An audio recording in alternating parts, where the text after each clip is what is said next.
Good morning बच्चों। हम आज स्टार्ट करेंगे डाइजेस्टिव सिस्टम। जैसा कि मैंने बताया था, अगर हमें कंपैरेटिव स्टडी करनी है, तुलनात्मक अध्ययन करना है, किसका? फिशेस, एम्फीबियन, रेप्टाइल्स और बर्ड्स और मैमल्स। ठीक है, तो इनमें हमें अगर कंपैरेटिव स्टडी है, तुलनात्मक अध्ययन करना है, तो हमें उस सिस्टम का या उस तंत्र का बेसिक पता होना चाहिए। ठीक है, मतलब वो सिस्टम होता क्या है, बनता क्या है, उसके पार्ट्स क्या हैं। जब आपको इतना पता होगा तो आप अपने आप ही कंपैरेटिव स्टडी कर सकते हो, जैसा मैं पहले बहुत बार सब ये चीजें बता चुकी हूँ। ठीक है, तो आज हम पढ़ेंगे कंपैरेटिव स्टडी करेंगे किसकी? डाइजेस्टिव सिस्टम की। ठीक है, तो डाइजेस्टिव सिस्टम इन वर्टिब्रेट्स। ठीक है, तो इसमें हम क्या करेंगे, पहले मैं तुम लोगों को डाइजेस्टिव सिस्टम क्या होता है, कैसे उसमें डेवलपमेंट हुआ, और हर एक का जो डाइजेस्टिव सिस्टम है उसके बारे में मैं बताऊंगी। ठीक है, और एक बार हम बेस क्लियर कर लेंगे तो फिर जो तुम लोगों को, जैसा मैंने बताया कोटपाल की बुक में लास्ट में कंपैरेटिव स्टडी है, चार्ट बने हुए हैं, तो हर सिस्टम के अलग अलग चार्ट हैं। ठीक है, कोटपाल की बुक इंग्लिश में भी और हिंदी दोनों में ही आती है। तो कंपैरेटिव स्टडी के लिए एक बार ये समझ लोगे, टर्म्स याद आ जाएंगे, तो वहां पर फिशेस में ऐसा, एम्फीबियन में रेप्टाइल, बर्ड, मैमल, इस तरह करके सामने ही आप उसके बारे में समझ सकते हो। ठीक है, तो चार्ट जो है वो आप लोग अपने आप पढ़ना, बेसिक जो है उसका मैं बता रही हूँ। ठीक है, तो इस तरह डाइजेस्टिव सिस्टम जो होता है, या हम कहते हैं पाचन तंत्र, ये क्या होता है कि जो आप जो फूड खा रहे हो, खाना खा रहे हो, उस खाने को आपको डाइजेस्ट करके एनर्जी देने का काम ये कौन करेगा? डाइजेस्टिव सिस्टम करेगा। ठीक है, मतलब अगर आप जो खाना खा रहे हो वो कहलाता है इंजेशन, खाना हमने अंदर लिया, फिर होता है डाइजेशन, पच गया खाना, फिर होता है एब्जॉर्प्शन, वो खाना हमारे ब्लड में अवशोषित हो गया। अब जो ये खाना एब्जॉर्ब हुआ है, ये हमारी हर सेल डेवलपमेंट में किसी भी सेल में रिक्वायरमेंट, जहां जहां जरूरत होती है खाना यूज होगा, तो ये जो यूज होना है इसको एसिमिलेशन कहते हैं। ठीक है, और एसिमिलेशन, और जो अपचित भोजन है या अनडाइजेस्टेड फूड है, ये क्या होगा? इजेस्ट हो जाता है एनस के थ्रू। तो ये हमारा डाइजेस्टिव सिस्टम है। डाइजेस्टिव सिस्टम जो होता है या पाचन तंत्र, ये आपका बनता है एलिमेंट्री कैनाल और डाइजेस्टिव ग्लैंड्स। ठीक है, मतलब जैसे पाचन तंत्र हम जो कहते हैं वो एलिमेंट्री कैनाल या आहार नाल से बनेगा, और दूसरा किससे? दो पार्ट होते हैं इस डाइजेस्टिव सिस्टम के, एलिमेंट्री कैनाल और दूसरा पाचन ग्रंथियां। ठीक है, ये दोनों कोऑर्डिनेशन में या समन्वय में काम करके फूड को पचाने का काम करके बॉडी की हर रिक्वायरमेंट की जरूरत पूरी करते हैं, रिक्वायरमेंट पूरी करते हैं। ठीक है, तो हम इसलिए जो डाइजेस्टिव पैटर्न है, डाइजेस्टिव पैटर्न का मतलब आहार नाल के जो कॉमन स्ट्रक्चर हम कहते हैं वो ऑलमोस्ट सेम ही होते हैं एनिमल्स में, फिशेस, एम्फीबियन, रेप्टाइल, बर्ड, सिर्फ उनके थोड़े स्ट्रक्चर में चेंज, हल्का सा चेंज आता जाता है और मॉडिफाई होता जाता है थोड़ा थोड़ा सा, पर जो बेसिक पैटर्न है वो सेम है कि माउथ से एंटर हुआ और क्लोएका या एनस से जो बाहर अनडाइजेस्टेड फूड निकल जाएगा। तो डाइजेस्टिव सिस्टम में basic pattern similar in all vertebrates, जितने भी वर्टिब्रेट्स हैं, जो डाइजेस्टिव सिस्टम का एक पैटर्न है वो ऑलमोस्ट सेम है। ठीक है, तो ये जो डाइजेस्टिव सिस्टम होता है किससे बना? एलिमेंट्री कैनाल और डाइजेस्टिव ग्लैंड्स। डाइजेस्टिव ग्लैंड्स जो होती हैं वो होती है लिवर, हमारी बॉडी की सबसे बड़ी ग्लैंड, फिर गॉल ब्लैडर, ठीक है, और पैनक्रियास सेकंड लार्जेस्ट ग्लैंड। तो ये जो तीन ग्लैंड्स हैं ये डाइजेस्टिव सिस्टम या पाचन तंत्र से संबंधित होती हैं और उनको फूड को पचाने में हेल्प करती हैं। अब हम क्या कहते हैं कि आप जैसे कुछ वर्ड्स तुम लोग को इसमें आएंगे, कंपेयर जो चार्ट पढ़ोगे तो उसमें हमें क्या पढ़ना पड़ता है, अगर हम इनकी फैमिलियरिटी देखें तो हम एम्ब्रियो को देखते हैं, भ्रूण को देखते हैं। ठीक तो जो भ्रूण की या एम्ब्रियो की एलिमेंट्री कैनाल होती है उसे कहते हैं प्रिमिटिव गट। गट मतलब ध्यान रखना GUT गट, इसी को आहार नाल कहते हैं, इसी को एलिमेंट्री कैनाल कहते हैं। ठीक है, तो जो एम्ब्रियो या भ्रूण में पाई जाती है नलिका वो क्या कहलाएगी? प्रिमिटिव गट, या हम कहते हैं आर्केंट्रॉन। ठीक है, आर्केंट्रॉन मतलब क्या है? प्रारंभिक नलिका या प्रिमिटिव गट। और मीजेंट्रॉन, मीजेंट्रॉन भी इसको कहते हैं। ये जो प्रिमिटिव गट जैसे हमने बताया है एक्टोडर्म, मीजोडर्म और एंडोडर्म, ये 3 जर्म लेयर होती है गैस्ट्रोला में। इन्हीं 3 जर्म लेयर से बॉडी के पूरे ऑर्गन बनते हैं। तो जो डाइजेस्टिव सिस्टम होता है ये एंडोडर्म से बनता है। ठीक है, तो जब एम्ब्रियो का डेवलपमेंट हो रहा होता है तो उसकी जो आहार नाल होती है वो प्रिमिटिव गट कहलाती है। तो उसमें भी अब क्या हुआ, आहार नाल उसकी बनना शुरू हो गई। तो उसमें भी 3 पार्ट होते हैं, फोरगट, मिडगट, हाइंडगट। ठीक है, गट मतलब एलिमेंट्री कैनाल, फोरगट मतलब आगे की सबसे शुरू की माउथ से, मिडगट मतलब बीच की, ठीक है, और हाइंडगट मिडगट के पीछे। जो फोरगट होगी उसमें क्या आएगा? ओरल कैविटी, माउथ वाली पोर्शन, फेरिंग्स, ठीक है, फिर ईसोफेगस, स्टमक, इंटेस्टाइन का ज्यादातर पार्ट जो है ये फोरगट का पार्ट हो गया। मिडगट जो होती है वो कनेक्टिव टिश्यू बनाती है, उसके बनते हैं, और मसल्स ऑफ ऑर्गन मतलब जो अंग बनेंगे डाइजेस्टिव सिस्टम के उनके मसल्स रहेंगे। और हाइंडगट जो है ये क्या बनाता है? ज्यादातर लार्ज इंटेस्टाइन का पार्ट और क्लोएका। पहले स्मॉल इंटेस्टाइन आएगी फिर लार्ज इंटेस्टाइन। तो ये क्या होगा? लार्ज इंटेस्टाइन और क्लोएका का पार्ट हाइंडगट। तो ये जो है ये प्रिमिटिव गट के पार्ट है।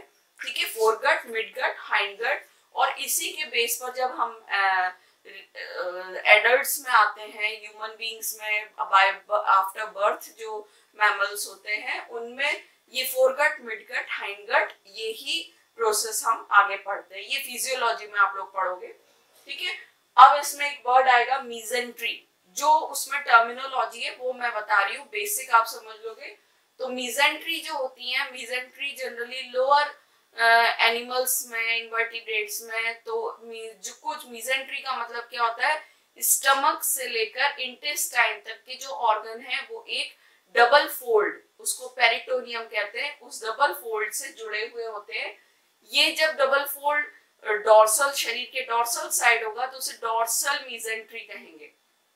ठीक है, मीजेंट्री, डॉर्सल मीजेंट्री। और जब बॉडी के वेंट्रल साइड होते हैं, अधर सतह पे, तो वेंट्रल मीजेंट्री कहते हैं। तो मीजेंट्री जो है वो डॉर्सल मीजेंट्री और वेंट्रल मीजेंट्री 2 टाइप की होगी। ठीक है, समझ में आया? मतलब जो स्टमक से लेकर जो नीचे तक का पार्ट होता है वो एक डबल पेरिटोनियम मेम्ब्रेन से जुड़ा हुआ रहेगा। पेरिटोनियम मेम्ब्रेन, पेरिटोनियम कौन सी होती है?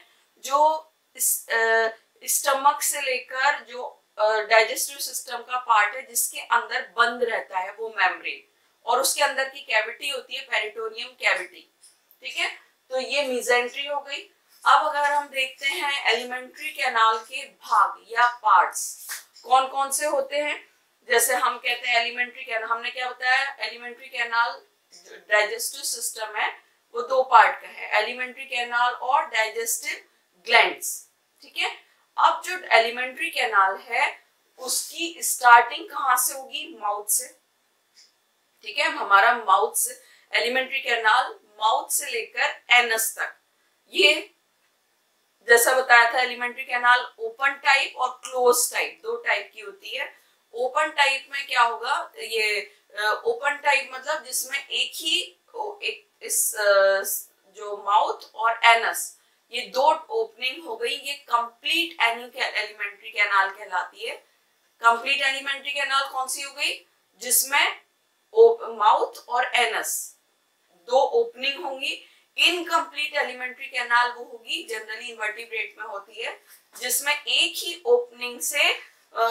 ओपनिंग होगी, वहीं से इंजेक्शन और इजेक्शन दोनों होता है। ठीक है, तो सबसे पहले जो पार्ट आता है एलिमेंट्री कैनाल का वो है माउथ। ठीक है, माउथ जो है ये किससे बाउंडेड रहता है लिप्स से, ठीक है, जो ओंठ होते हैं वो उनसे बाउंडेड रहेगा। इसके अंदर जो कैविटी है वो कहलाती है वेस्टिब्यूल, जिसमें टंग और टीथ के बीच की जो स्पेस वो वेस्टिब्यूल कहलाती है, ठीक है। अब आप इसमें जब देखोगे जो पीछे गर्दन में एक बीच में लटकता हुआ भाग रहता है टॉन्सिल जैसे बीच में, वो उल्वा कहलाता है, ठीक है। माउथ के अंदर ही क्या होती है, हमारे टीथ्स होते हैं। ऊपर जो होता है वो हमारा पैलेट, ठीक है, जो माउथ की रूफ होती है, छत, वो कहलाती है पैलेट। और पैलेट में भी देखो ध्यान देना, जो हमारा ऊपर का पोर्शन है उसमें पीछे की तरफ सॉफ्ट होता है, आगे हार्ड होता है, पीछे सॉफ्ट होता है। तो हार्ड वाला पोर्शन हार्ड पैलेट और पीछे वाला सॉफ्ट पैलेट कहलाता है, ठीक है। बीच में जो हमें लटकती हुई दिखती है वो उल्वा, ठीक है। अब जब हम आते हैं माउथ के अंदर ही क्या होती है, एक मस्कुलर टंग होती है। ये जो मस्कुलर टंग है ये किससे कवर्ड, ये रहेगी इसके जो हम कहते हैं, मतलब देखा है पीछे जो टंग होती है वो नीचे से जुड़ी हुई होती है। ये जो कहलाते हैं दो लिंगुअल फोल्ड्स, जो टंग है पीछे की तरफ मसल से जुड़ी हुई होती है, लिंगुअल फोल्ड्स कहलाते हैं। और टंग के कारण, टंग जो है वो बोलने में हेल्प करती है, ठीक है। तो इस तरह से ये एक मस्कुलर ऑर्गन है। जब हम आते हैं इसके बाद आपका जो पोर्शन है ओरल कैविटी, माउथ हो गया covered by bounded by lips, oral cavity, mouth की कैविटी वेस्टिब्यूल बताया था जिसमें टंग टीथ्स हैं, ठीक है। और जो चीक्स से ये जो चीक्स है इनसे बाउंडेड रहते हैं। इसमें क्या क्या होंगे ओरल कैविटी में, टीथ, टंग, ओरल ग्लैंड्स, माउथ में ग्लैंड्स भी होती है ना, सलाइवरी ग्लैंड्स होती हैं, 3 तरह की सलाइवरी ग्लैंड्स, और एक एडिनो हाइपोफाइसिस, जैसा हम पढ़ चुके हैं एडिनो हाइपोफाइसिस पिट्यूटरी ग्लैंड का पार्ट, ठीक है। तो ये हो गया। अब हम आते हैं फेरिंग्स, माउथ, ओरल कैविटी, फिर आती है फेरिंग्स। फेरिंग्स जो होता है ये एक वाई शेप स्ट्रक्चर होता है, ठीक है। ये इस टाइप का, ये एक वाई शेप का स्ट्रक्चर होता है फेरिंग्स, जिसमें ऊपर से नोज से आती है और नीचे माउथ से। तो खाना तो यहाँ से और एयर हम यहाँ से लेते हैं और दोनों यहीं पर एक जगह पे आके ये मिलती हैं। तो ये वाई शेप का स्ट्रक्चर होता है फेरिंग। तो जब हम खाना, देखो हम अभी स्वेलो करो तो क्या होगा, हमारा नेजल पैसेज बंद हो जाएगा, मतलब हम सांस नहीं ले पाएंगे। और जिस समय हम सांस ले रहे होते हैं हमारा फूड पैसेज खुला हुआ होता है, तो बंद होता है, ठीक है। तो कभी कभी हम हड़बड़ में खाना खाते हैं, जल्दी खाते हैं, तो क्या होता है, हमारा कहते हैं ना सांस की नली में खाना चला गया। तो ये क्या होता है, ये आप उधर की तरफ खाना चला जाता है, मान लो छोटा सा पार्टिकल भी, तो वो परेशान करता है। तो फेरिंग्स एक वाई शेप का स्ट्रक्चर है। वो फूड यहाँ से, जब माउथ से ओरल कैविटी से फूड एंटर होगा तो इसी फेरिंग्स में आता है और ये कहाँ चला जाएगा, फूड पाइप, एक लंबी सी हमारे यहाँ पे एक लंबी पाइप होती है, उसको कहते हैं ईसोफेगस, ये, ठीक है। फेरिंग्स जो है ईसोफेगस में एक लॉन्ग ट्यूब लाइक स्ट्रक्चर होता है। ये जो ट्यूब लाइक स्ट्रक्चर है इसी को हम कहेंगे डाइजेस्टिव ट्यूब या ईसोफेगस जो है, इसमें पेरिस्टाल्सिस मूवमेंट होता है, परानुकंचन, मतलब इस टाइप का जब हम खाना मुंह में लेते हैं, निगलते हैं, तो फेरिंग से होता हुआ ये लंबी ट्यूब लाइक स्ट्रक्चर इसमें आता है और संकुचन शिथिलन, संकुचन शिथिलन, ये पेरिस्टाल्सिस मूवमेंट से होता हुआ ये नीचे की तरफ जाता है और कहाँ जाएगा, स्टमक में, ठीक है, स्टमक में जाता है। और हमारे जब स्टमक में यहाँ पर ग्लैंड्स होती है, लिवर, पैनक्रियास, गॉल ब्लैडर, तो खाना यहाँ जब पाचन तो हमारा माउथ में ही शुरू हो जाता है, ठीक है, सलाइवरी ग्लैंड के थ्रू। और जब हम इसीलिए कहते हैं खाना अच्छे से चबाना चाहिए क्योंकि सलाइवा उसमें मिक्स हो जाता है। और जब ये स्टमक में आता है तो स्टमक की जो लाइनिंग होती है अंदर की, वो म्यूकोसा की लाइनिंग होती है। तो हम बहुत ज्यादा स्पाइसी या जैसा भी फूड खाते हैं, ये जो लाइनिंग है ये क्या करती है, प्रोटेक्ट करके रखती है स्टमक की वॉल्स को, क्योंकि वो मस्कुलर वॉल होती है। तो हम जैसे कई बार कहते हैं पेट में अल्सर हो गए, अल्सर होना मतलब वुंड्स, घाव, तो ये जो म्यूकस मेम्ब्रेन है यही क्या होती है, जगह जगह पे टूट जाती है। तो क्या होगा, खाना जो भी हम स्पाइसी खाते हैं वो सीधे वहां पे लगता है, मसल सीधे हमारा ओपन टिश्यूज में लगता है। म्यूकस मेम्ब्रेन प्रोटेक्टिव मेम्ब्रेन है स्टमक की, जो जितने भी HCl जूसेस वगैरह उन सब से प्रोटेक्ट करती है। ठीक है, स्मॉल इंटेस्टाइन, जो अब स्टमक कौन सा हो गया, mouth, oral cavity, pharynx, oesophagus, stomach. Stomach में कौन से पार्ट हो गए, पाइलोरी, फंडस। ठीक है, ये स्टमक के पार्ट हो गए। और स्मॉल, इसके बाद आती है स्मॉल इंटेस्टाइन। स्मॉल इंटेस्टाइन के पार्ट कौन से होते हैं, duodenum, jejunum, ileum. Duodenum, jejunum, ileum, ये स्टमक के स्मॉल इंटेस्टाइन के पार्ट हैं। स्मॉल इंटेस्टाइन के बाद ये नाम जरूर है पर ये लंबी होती है, और लार्ज इंटेस्टाइन छोटी होती है पर थोड़ी मोटी होगी। लार्ज इंटेस्टाइन का जो पार्ट है वो कोलन और रेक्टम। ठीक है, इसी से साइड में क्या होगा, एक अपेंडिक्स, वर्मीफॉर्म अपेंडिक्स निकलती है। तो ये जो है ये एलिमेंट्री कैनाल के पार्ट्स हैं। तो जब हमें इसके पार्ट्स पता होंगे, हमें डाइजेस्टिव ग्लैंड पता होगी, तो हम अपने आप कंपैरेटिव स्टडी, क्योंकि अभी जैसे बताया था कि बेसिक पैटर्न जो है डाइजेस्टिव सिस्टम का वो सेम ही है। ठीक है, तो जैसे हम कहते हैं, हमने कहा कि अभी तक जैसे पहले पढ़ा हुआ था कि जैसे जैसे कोई सिस्टम या कुछ भी है, फिशेस में कोई भी, जैसे हार्ट कहते हैं, हार्ट 2 चैम्बर्ड हार्ट फिशेस में होता है। फिर एम्फीबियन में भी 3 चैम्बर्ड हार्ट, रेप्टाइल्स में भी 3 चैम्बर्ड हार्ट, बट जो क्रोकोडाइल होते हैं, मतलब जो एडवांस हो गए रेप्टाइल्स में, उनमें 4 चैम्बर्ड हार्ट होता है। तो क्या हो रहा है कि ये जो जैसे डेवलपमेंट बढ़ रहा है फिशेस से लेते लेते धीरे धीरे धीरे धीरे जब हम मैमल्स तक आते हैं, इनका डाइजेस्टिव सिस्टम टॉप पे होता है, मतलब सबसे ज्यादा कॉम्प्लिकेटेड। सिंपल, जितना सिंपल एनिमल होंगे उनका उतना ही सिंपल स्ट्रक्चर होगा। जैसे हमें पता है protozoa single cell simple type का स्ट्रक्चर, फिर आप थोड़ा और कॉम्प्लिकेटेड पॉरीफेरा, फिर सीलेंटेटा। तो हम वर्टिब्रेट्स में देखते हैं तो फिशेस का सबसे सिंपल, फिर उससे थोड़ा सा कॉम्प्लिकेटेड एम्फीबियन, फिर रेप्टाइल, फिर बर्ड, और सबसे ज्यादा किसका हो गया, मैमल्स का। ठीक है, तो यही नाम हमको आगे जाके उस कंपैरेटिव चार्ट में मिलेंगे। तो जैसे अगर हम देखते हैं साइक्लोस्टोम्स, ठीक है, तो साइक्लोस्टोम्स मतलब जो हमने लैम्प्रे पढ़ा था ना, पैट्रोमाइजोन लैम्प्रे, लैम्प्रे में ये देखो सिंपल टाइप का, अब हमारा डाइजेस्टिव सिस्टम तो सबने फोटोग्राफ देखा ही होगा। ठीक है, एक बिल्कुल कॉइल्ड इंटेस्टाइन होती है, स्टमक भी प्रॉपर जे शेप का स्टमक होता है हमारा। ठीक है, बट यहाँ देखो alimentary canal simple tube like structure है, ऊपर माउथ, ईसोफेगस, कोई स्टमक नहीं है, इंटेस्टाइन, ये स्टमक नहीं है, और इंटेस्टाइन प्रेजेंट है, क्लोइकल अपर्चर प्रेजेंट है। मतलब ये जो सबसे पहले के वर्टिब्रेट्स थे उनमें सिंपल टाइप की बिल्कुल एलिमेंट्री कैनाल थी। अब जब हम आते हैं एडवांस फिशेस में, ये थी प्रिमिटिव टाइप की फिशेस। जब हम एडवांस फिशेस में आते हैं तो इनमें आते हैं जैसे इलास्मोब्रैंक, हम कहते हैं ना शार्क, कार्टिलेजिनस फिशेस। उनमें देखो अब यही डिफरेंस, यही एलिमेंट्री कैनाल देखो चेंज हो गई, डिफरेंस आ गया। ऊपर क्या हो गया, ये माउथ, ईसोफेगस। अब इसमें स्टार्टिंग किससे हो रही है, स्टमक से, कार्डियक स्टमक। ठीक है, स्टमक के कितने पार्ट होते हैं, कार्डियक, पाइलोरिक, फंडिक, फंडिस, तीन पार्ट होते हैं। तो कार्डियक स्टमक, फिर देखो इन जो इलास्मोब्रैंक होती है उनमें एक छोटी ओपनिंग ब्लाइंड सेक होती है। अब ये क्या है, ये जो इस तरह के जो मैं बता रही हूँ, फिश, एम्फीबियन, रेप्टाइल, बर्ड और मैमल, इनका आपको कोटपाल की बुक में एक डायग्राम सबका मिल जाएगा।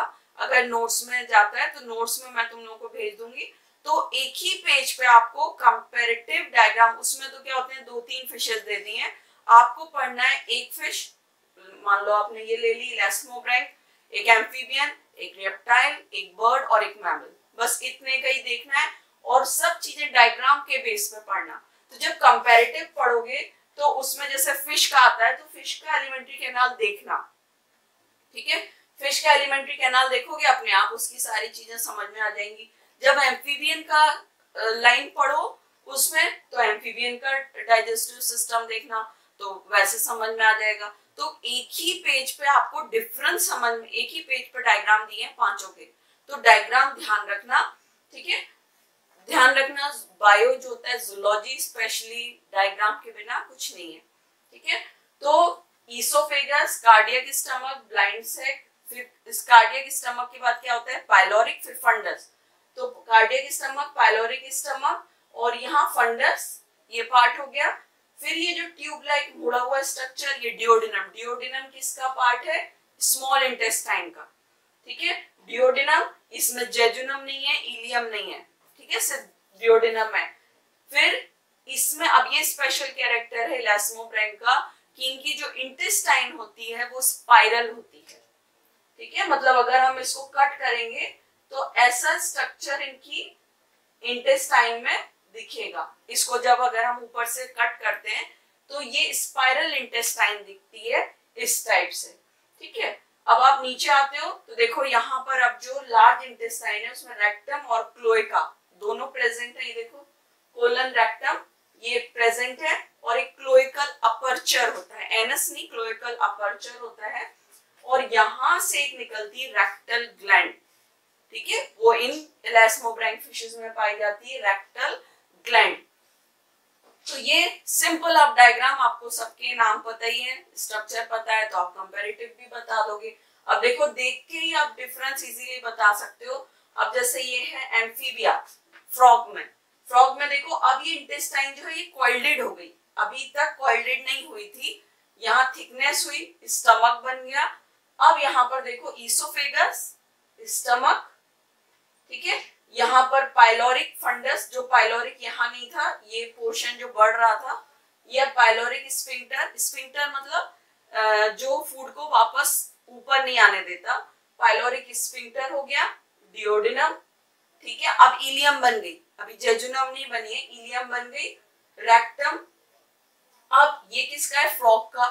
तो फ्रॉग में देखो यहाँ पर रेक्टल ग्लैंड नहीं है, पर यहाँ पर एक ये जो इस तरह का स्ट्रक्चर, ये यूरिनरी ब्लैडर, ठीक है, जो हिंदी में क्या, यूरिनरी ब्लैडर जो यूरिन को स्टोर करता है, वो इसमें प्रेजेंट होगा और क्लोएका के थ्रू बाहर खुलेगा। और ये क्लोएका क्लोइकल अपर्चर के थ्रू, अपर्चर मतलब छिद्र, क्लोइकल अपर्चर के थ्रू ये क्लोएका बाहर की तरफ खुलता है, ठीक है। तो इस तरह से यहाँ पर देखो हमारे जैसे ध्यान है ना इंटेस्टाइन में कितने कॉइल्डेड होती है इंटेस्टाइन, ठीक है। तो यहाँ पर देखो धीमे धीमे करके कॉइल्डेडनेस बढ़ने लगी। तो ये हो गया एम्फीबियन का। अब जब आप आते हो रेप्टाइल्स में, तो रेप्टाइल्स में देखो अब ये कॉइल्डेडनेस, और ये इसमें मैंने कम इसको ट्विस्ट किया है, अदरवाइज और ज्यादा ट्विस्टेड था। ईसोफेगस, स्टमक, डियोडिनम, स्मॉल इंटेस्टाइन और इलियम, कोलन। अब यहाँ रेप्टाइल्स में एक स्पेशल चीज एक अलग सी होती है, इलियोसिलिक कोलिक सीकम, इलियोकोलिक सीकम, ये इन्हीं रेप्टाइल्स में पाई जाती है, ठीक है। किसमें, स्मॉल इंटेस्टाइन में, और यहाँ फिर वही रेक्टम, क्लोएका, क्लोइकल अपर्चर। तो ये रेप्टिलियन टर्टल का जो हम कह सकते हैं वो डाइजेस्टिव सिस्टम ये हो गया, ठीक है। तो ये जो स्ट्रक्चर है ये आप देख के ही इजीली बता सकते हो कि क्या डिफरेंस इनमें है, ठीक है। तो अब नेक्स्ट क्लास में मैमल्स का और बर्ड्स का इसका डाइजेस्टिव सिस्टम पढ़ेंगे, ठीक है। Thank you.